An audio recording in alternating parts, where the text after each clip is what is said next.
Last class में जो हमने पढ़ा था वो पढ़ा था हमने मॉडल्स ऑफ प्लाज्मा मेम्ब्रेन और लिपिड्स। आई होप कि आपने सबने वो अच्छे से याद कर लिया होगा। तो क्या सब लोग मेरे को ग्रुप में बता सकते हैं आपने चैट बॉक्स में लिख के कि which one is the most abundant lipid present in the plasma membrane. मैंने बोला था कि मैं क्वेश्चन भी पूछूंगा। फटाफट ग्रुप में लिखो कि which one is the most abundant phospholipid in the plasma membrane. और उसके बाद हम शुरू करते हैं भाई आज का अपना नया topic, that is membranes, proteins in plasma membranes. Proteins in plasma membranes. Yes Shashikant, phosphatidyl choline, बाकी सब भी लिखो भाई, सबको लिखना है भाई। अगर कोई कोई कुछ चीज बोली जाए तो आपको सबको फॉलो करनी है वो, ठीक है। तो शुरू करते हैं, चलो। Proteins in plasma membrane. तो अगर प्लाज्मा मेम्ब्रेन में हमने लास्ट क्लास में बात करी थी फोस्फोलिपिड्स की, लिपिड्स कौन कौन से प्रेजेंट होते हैं। आज हम बात करने जा रहे हैं प्रोटीन्स कौन कौन सी प्रेजेंट रहती है, उनको क्या, उनके क्या फंक्शन है, कौन कौन सी टाइप की प्रेजेंट रहती है, कहां कहां प्रेजेंट होती है, ये सब हम आज इसमें बात करेंगे। तो अगर मैं प्रोटीन्स की बात करूं तो प्रोटीन्स को तीन कैटेगरी में डिवाइड कर सकते हैं भाई, प्रोटीन्स को जो अपने प्लाज्मा मेम्ब्रेन में प्रेजेंट होती है। कौन कौन सी कैटेगरी है वे तीन, देखो। फर्स्ट होती है भाई integral membrane protein, integral membrane proteins.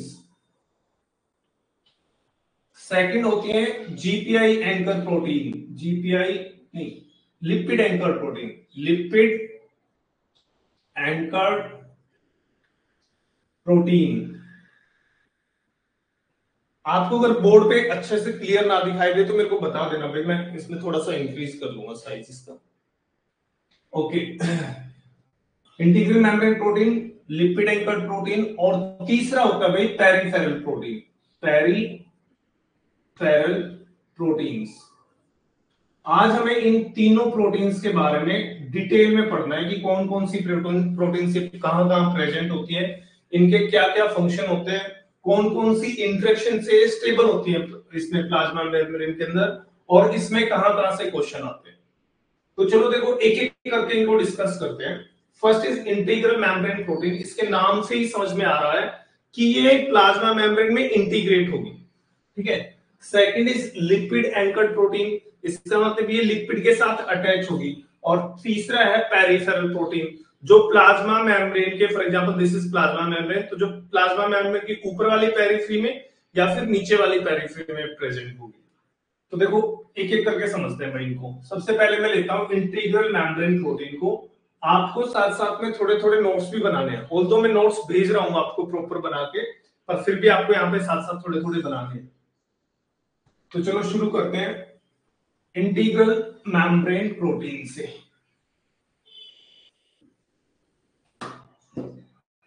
इसमें लिखो भाई, इट इज ऑल्सो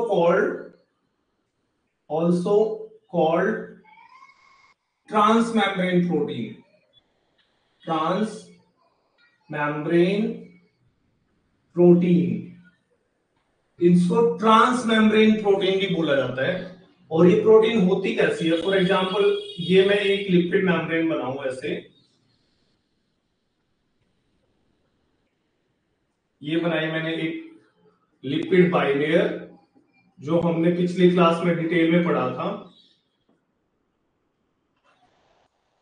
अब ये ट्रांस मेम्ब्रेन प्रोटीन कैसे होगी, ये इस मेम्ब्रेन को पास करेगी, ये इस मेम्ब्रेन को पास करेगी।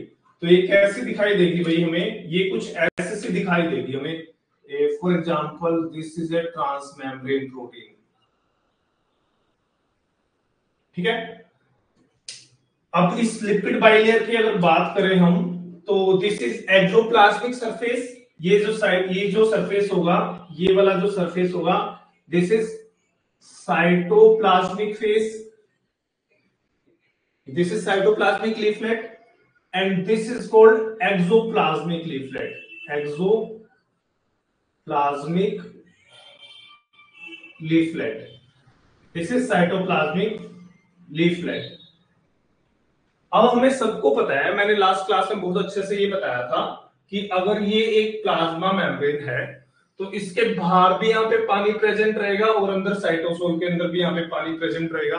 तो इसका मतलब इनके साथ लगने वाले जो मॉलिक्यूल होंगे, for example lipid head, these are hydrophilic in nature, hydrophilic in nature, और जो बीच वाला ये पार्ट रहेगा this is hydrophobic in nature, hydrophobic in nature. I hope सबको ये याद है। तो अब इस ट्रांसमेम्ब्रेन प्रोटीन में भी क्या होता है भाई, ट्रांसमेम्ब्रेन प्रोटीन में भी देखो एक इसमें अब अलग अलग डोमेन होंगे। जो ये बाहर की तरफ प्रेजेंट है जिसमें यहाँ पे एन टर्मिनल है इसका, और साइटोसोल में यहाँ पे इसका सी टर्मिनल है। तो जो बाहर वाला डोमेन होगा इसके अलग अलग पार्ट बता रहे हैं, इसको बोलेंगे exoplasmic, exoplasmic domain, exoplasmic domain. Exoplasmic इसलिए बोला क्योंकि एक्सोप्लाज्मिक लीफलेट में प्रेजेंट है। जो साइटोसोल की तरफ प्रेजेंट है इसको बोलेंगे साइटोप्लाज्मिक डोमेन। और जो ये बीच में प्रेजेंट है, जो सेंटर में प्रेजेंट है यहाँ पे, जो मेम्ब्रेन को पास कर रहा है, इसको बोला जाएगा, इसको बोलेंगे भाई मेम्ब्रेन पास डोमेन, मेम्ब्रेन पास डोमेन। अब देखो ध्यान से देखो भाई, जो ये वाला पार्ट है exoplasmic domain and cytoplasmic domain, both these domain are present in water. इसका मतलब ये किसके बने होंगे, they are made up of hydrophilic amino acids. ये भी किसका बना होगा, हाइड्रोफिलिक अमाइनो एसिड्स। ये भी किसका बना हुआ, हाइड्रोफिलिक अमाइनो एसिड। बट जो ये साइड जो बीच में सेंटर में मेम्ब्रेन है, सेंटर में जो मेम्ब्रेन पास डोमेन है, it is made up of hydrophobic amino acids. ये हाइड्रोफोबिक अमाइनो एसिड्स क्यों बना है, क्योंकि जो यहाँ पे अमाइनो एसिड्स होंगे, अगर मैं एक अमाइनो एसिड की अगर स्ट्रक्चर बनाऊं तो ये कुछ ऐसी सी होती है भाई, NH2COOH। तो जो ये सेंटर के अंदर जो अमाइनो एसिड प्रेजेंट है, इनका जो R ग्रुप है, this R group it interact with the lipid side chain. जो लिपिड चेन्स होते हैं, हाइड्रोकार्बन की जो चेन्स होते हैं, इनके साथ ये इंटरेक्ट करता है और इसको स्टेबल बनाता है। ठीक है, अगर इन्हीं में हम इंटरेक्शन की अगर बात करें, यहां पे अगर हम इंटरेक्शन की बात करें इन प्रोटीन्स की, यहां से लिखते हैं, अगर हम इंटरेक्शन की बात करें तो देखो कैसी कैसी इंटरेक्शन होती है। देखो एक तो होगी भाई इसमें किस तरह की हाइड्रोफोबिक इंटरेक्शन, हाइड्रोफोबिक इंटरेक्शन। मैंने बताया कि जो ये R ग्रुप है it will interact with the side chains of phospholipid. Second यहां पे इंटरेक्शन होगी इसमें, सेकंड इसमें यहां पे इंटरेक्शन होगी van der Waals forces, van der Waals forces, van der Waals interaction होगी। और तीसरी जो इसमें तीसरे टाइप की इंटरेक्शन होती है, वो इसमें इंटरेक्शन होती है भाई protein interact with phospholipid head, with head of lipid molecule, with head of lipid molecule, और ये यहां पे होती है आयनिक इंटरेक्शन। तो इसका मतलब ये जो दो टाइप की इंटरेक्शन है, they are with the lipid chain, देखो जो हाइड्रोफोबिक इंटरेक्शन होगी और वंडरवाल फोर्सेस होगी, वो लिपिड चेन, जो लिपिड चेन यहाँ पे बीच में इसके साथ इंटरेक्शन होगी। बट ये प्रोटीन हेड के साथ कैसे अटैच है, it is attached with the ionic bond, ये आयनिक बॉन्ड से इसके साथ अटैच है। बताओ यहां तक क्लियर है भाई सबको। यहां तक बताओ भाई, सबको क्लियर है?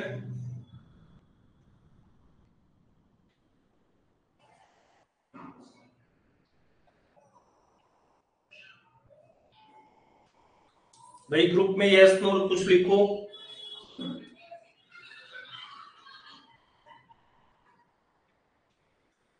लो, हम भी आगे नहीं चलेंगे जब तक आप बताओगे नहीं। ओके, ठीक है, वेरी गुड। ऐसे थोड़ा थोड़ा तो आपको बताना पड़ेगा मेरे को। Okay, so this was all about integral membrane protein. अब हम इसके एग्जांपल देखते हैं इंटीग्रल मेम्ब्रेन प्रोटीन के, जो इंपॉर्टेंट एग्जाम है। एग्जाम में जो आपका क्वेश्चन आता है इससे, इंटीग्रल मेम्ब्रेन प्रोटीन से, ये इस तरीके का क्वेश्चन पूछते हैं कि बताओ इनमें से कौन C single membrane pass protein है, या फिर इनमें से कौन सी मल्टी पास प्रोटीन है। तो मैं अब आपको इसके एग्जांपल बता रहा हूं, देखो।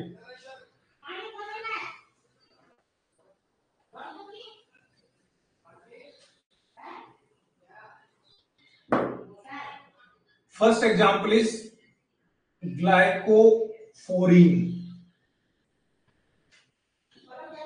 ग्लाइकोफोरिन ए protein. It is present in the RBC plasma membrane.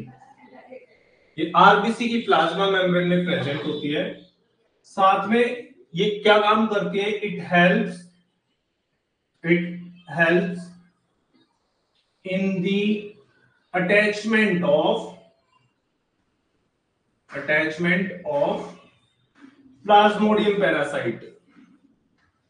Plasmodium parasite, जो प्लाज्मोडियम पैरासाइट जब भी आरबीसी के पास आता है तो आरबीसी उसके लिए एक अटैचमेंट का काम करती है। होती क्या ये? It is a single membrane pass protein. It is a single membrane pass protein. ये एक सिंगल मेम्ब्रेन पास प्रोटीन है। ऐसे ही देखो, जैसे ये मैंने बना रखा है, जो मैंने बना रखा है, it is a single membrane pass protein. ऐसे इसमें एक मेम्ब्रेन पास होगा और इट फॉर्म डाइमर। ये क्या बनाएगी भाई? डाइमर बनाएगी। अच्छा, जो ये होती है ना, ये इंटीग्रल मेम्ब्रेन प्रोटीन, इनमें दो तरीके की स्ट्रक्चर मिलती है। इंटीग्रल मेम्ब्रेन प्रोटीन के अंदर दो तरीके के स्ट्रक्चर मिलते हैं भाई। एक होती है वन और मोर अल्फा हेलिक्स स्ट्रक्चर और बीटा स्ट्रैंड। या तो एक या एक से ज्यादा वन और मोर अल्फा हेलिकल स्ट्रक्चर होगी, या फिर मल्टीपल बीटा स्ट्रैंड होंगी। मल्टीपल बीटा स्ट्रैंड होंगी। Multiple beta strand. तो जो हमारी ग्लाइकोफोरिन प्रोटीन है, इसके अंदर सिंगल मेम्ब्रेन पास प्रोटीन है, और इसमें क्या है भाई? Single alpha helical structure. ठीक है, सिंगल अल्फा हेलिकल स्ट्रक्चर है। इस तरीके की ये सिंगल अल्फा हेलिकल स्ट्रक्चर बनाते हैं। सिंगल अल्फा हेलिक्स इस तरीके का मिलेगा इसमें। बट ये भी डाइमर बनाती है। इसका मतलब ये प्रोटीन भी अकेली नहीं प्रेजेंट रहती, ये प्रोटीन डाइमर बनाएगी। ऐसे एक यहां पे ये, और इस तरीके से डाइमर बन जाएगा इसका। ठीक है, लिख लो इसको, बना लो इसको थोड़ा सा,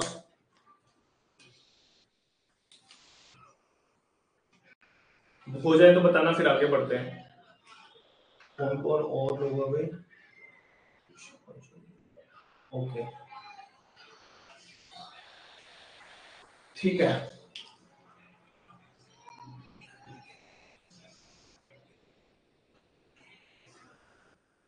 ओके, आगे बढ़े भाई।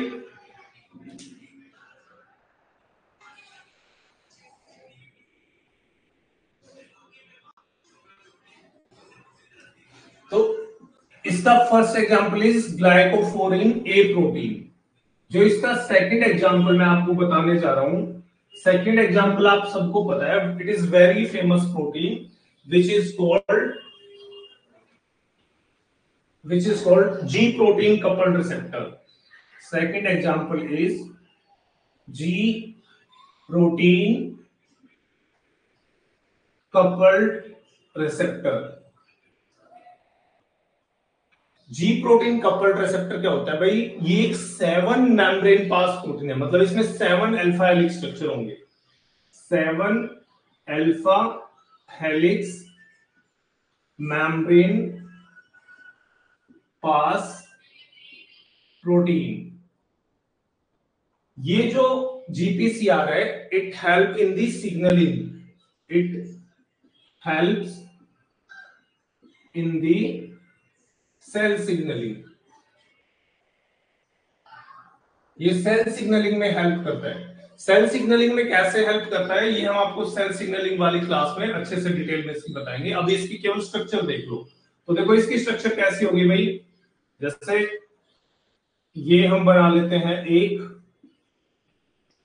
Lipid bilayer, this is A lipid bilayer.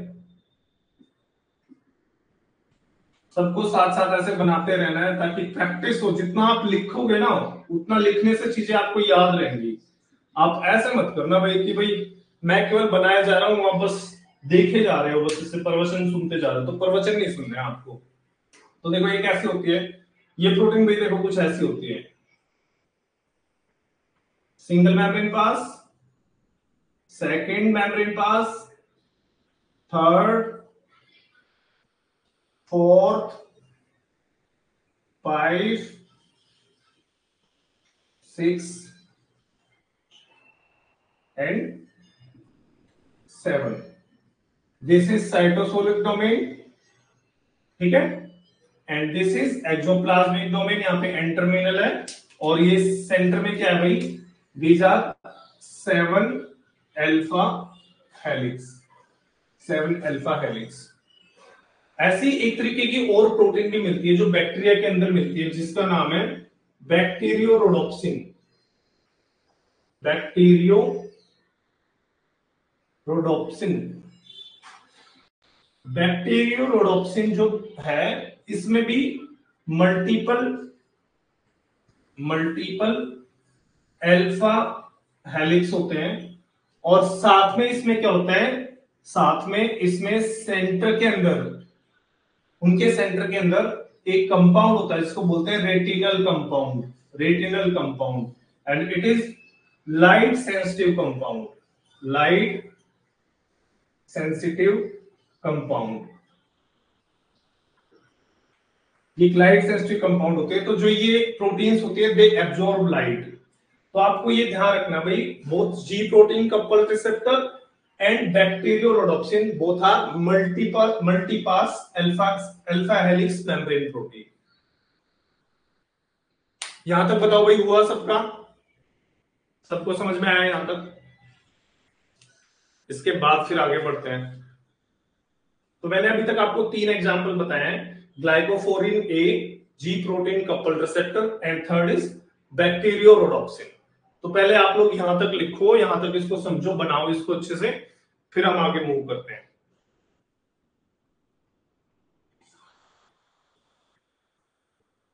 ठीक है, ओके, यस। तो चलो आगे बढ़ते हैं। लिखो इसका third example, fourth example, aquaporin. Fourth example is aquaporin. अब एक्वापोरिन्स क्या होते हैं भाई? एक्वापोरिन्स भी ये अल्फा हेलिक्स के ही बने होते हैं। अल्फा, जो ये एक्वापोरिन्स होते हैं, ये भी अल्फा हेलिक्स से बने होते हैं, and they form tetramer, they form tetramer. Tetramer का मतलब है कि भाई 4 आइडेंटिकल सब यूनिट होंगी इसमें, एंड ईच सब unit have identical, each subunit have identical 6 alpha helix, 6 alpha helix। ये देखो कैसा होता है, अगर मैं अपनी लिपिड बाइलेयर को अगर मैं ऊपर से देखूं, तो देखो ये ऐसा सा दिखाई देगा भाई।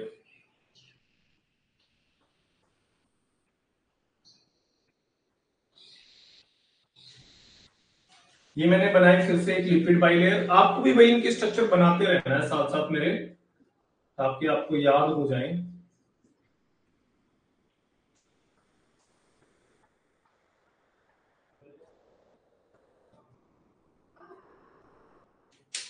और ये लो भाई, इसके चार हम टेट्रामर बना देते हैं पहले। This is one tetramer, this is another tetramer, this is one more tetramer and this is one more tetramer. ठीक है, दीज आर फोर टेट्रामर। तो इसमें कैसे होंगे भाई, आइडेंटिकल 6 अल्फा हेलिकल प्रेजेंट होंगे। देखो 1 2 3 4 5 6। मतलब कि अगर मैं इसको वैसे बना के दिखाऊं तो हम इसको ऐसे बनाएंगे x1 x2 x3 x4 x5 and x6। ऐसे इसमें 6 अल्फा हेलिक्स होंगे। ये 6 अल्फा हेलिक्स मिलके एक यूनिट बनाएंगे और ऐसे ऐसे कितने यूनिट होंगी, 4 यूनिट प्रेजेंट है।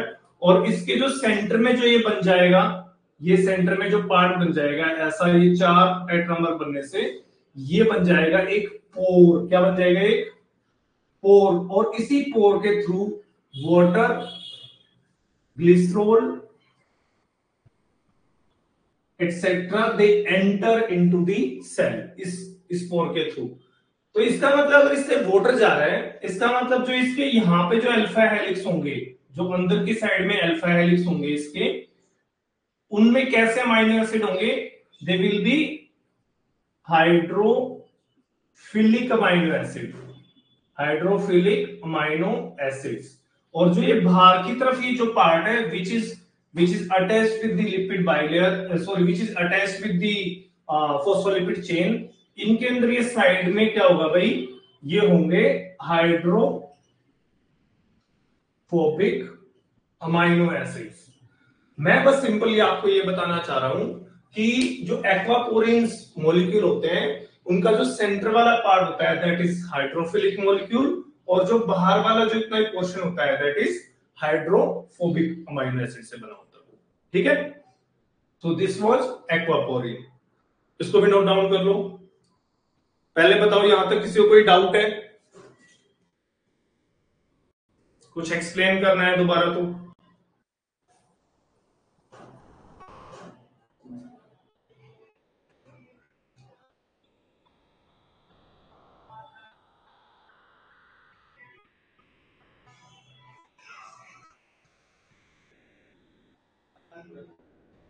बताओ भाई ग्रुप में किसी को कुछ डाउट है।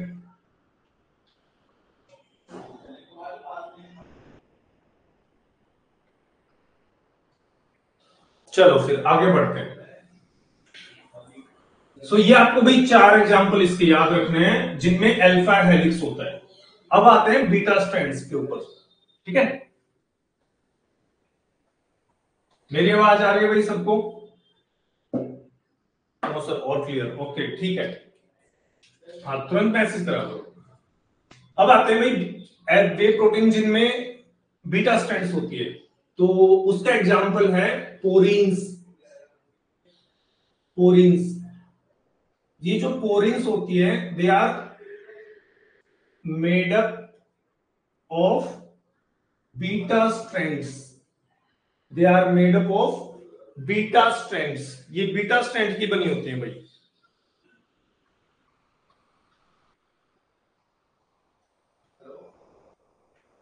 They are made up of beta strand. अब देखो ये कैसे होती है, पहले इनका स्ट्रक्चर देखते हैं फिर इनके बारे में और बताएंगे आपको। मैं एक ऐसे पोरीन्स पहले एक लिपिड बाइलेयर बना रहा हूं दोबारा से। This is lipid bilayer.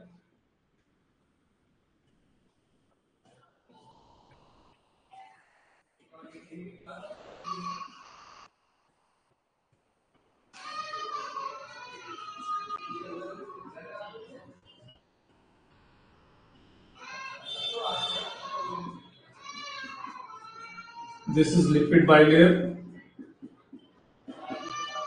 अब इसमें क्या होगा भाई, इसके अंदर यहां पे सेंटर में एक ये पोरीन मॉलिक्यूल बना होता है।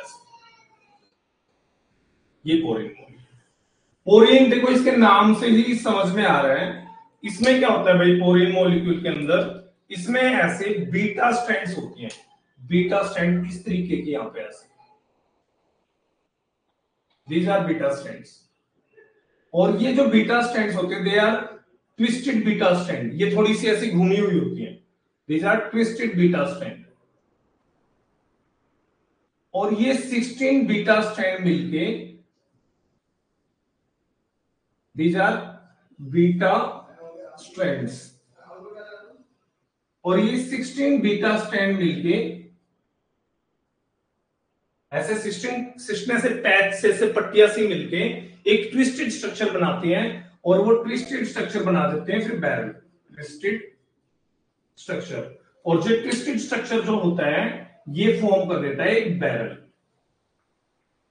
इस बैरल में यहां पे क्या है, ये पोर्स, जिसके थ्रू मॉलिक्यूल सेल के अंदर या बाहर जाएंगे, तो ये बन गया हमारा क्या, these are porins.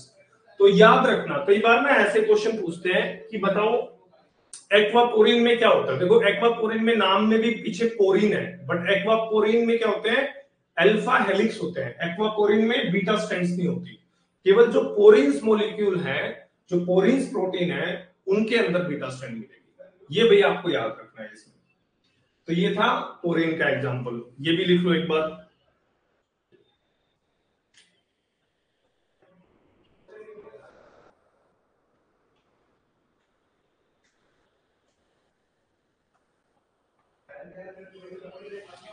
Sir tetramer का कुछ पोर्शन लिपिड की हेड के साथ है, वो हाइड्रोफिलिक है या फिलिक?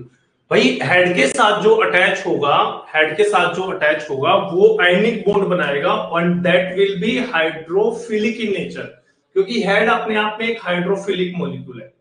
ठीक है, तो ये वो लाइक डिजोल्व लाइक वाला कंसेप्ट पता है ना आपको, भाई सेम चीजें सेम में डिजोल्व होती है, तो सेम कंसेप्ट यहाँ पे भी लग रहा है। अगर हेड हाइड्रोफिलिक है तो जो हेड के साथ साथ अमाइनो एसिड लगे रहेंगे वो भी हाइड्रोफिलिक अमाइनो एसिड रहेंगे। हाइड्रोफिलिक हाइड्रोफोबिक पे पहले क्वेश्चन आते थे, अब बहुत ज्यादा क्वेश्चन नहीं पूछे जाते। ठीक है,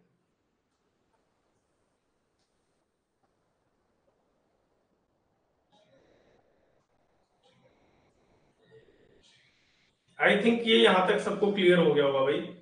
अगर यहां तक क्लियर हो गया तो हम आगे बढ़ते हैं। आज ये वाला यूनिट हम खत्म करेंगे, membrane lipids and protein, structure वाला पोर्शन खत्म कर देंगे।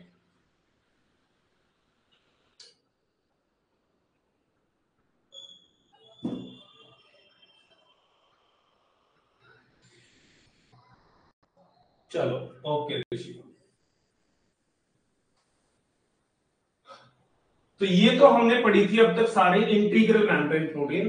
अब हम पढ़ते हैं सेकंड, इनका जो टाइप था हमारा second type, which was lipid anchored protein, lipid anchored protein.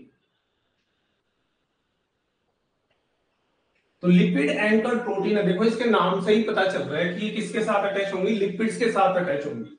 तो वीडियो को अगर आप पूरा देखना चाहते हैं और अगर आप ऐसी ट्रिक्स के साथ पढ़ना चाहते हैं तो फॉलो करिए हमें इंस्टाग्राम पे, यूट्यूब पे, और डाउनलोड कर लीजिए हमारा app lifestyle mentors from the play store and app store. जय हिंद।